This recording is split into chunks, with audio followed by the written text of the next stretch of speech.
I'm about to walk you through how easy it is to use the AMD Power of 3 schematic on the 5-minute time frame. Follow along on NQ. This is the 5-minute time frame.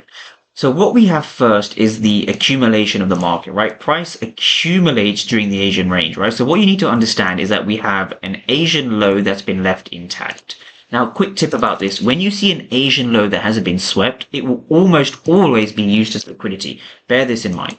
If we continue to play price on, what we're looking for is basic bullish structure. So what we have over here is we have some trend line liquidity and we have some structure forming. So if we continue to play price on, what we have over here is again a break of market structure. So we see a structural low over here that has been broken in this region. Price has now given us a fair value gap just over here. If we continue to play price on, we're now going to be forming an order block entry, right? So if we continue to play price on, now from here we have two things to look for. We have a structural dealing range high and we have a structural dealing range low, just like this.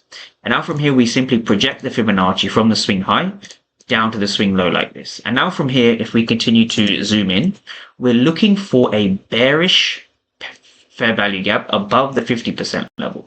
This is important to understand, okay? Now, once you have that in place, you want to be trading off of the fair value gap over here. So we see a fair value gap over here, and our entry will be at the edge or the bottom of this fair value gap. A safe stop loss will be above the Judah swing over here, and we want to be targeting our first overall target will be this low down here. But really, you want to be targeting the Asian low, which is in line with this low down here.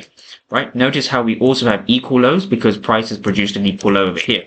So if we continue to play price on, we can see we had price melting towards our overall target, right? This is how simple it is when you use the Asian session in conjunction with fair value gaps and liquidity. So fair value gaps and liquidity, right? So if you want to learn and get a checklist of how I trade, just comment the word checklist and I'll send you a free PDF guide and checklist on how I apply simple rules on the NASDAQ.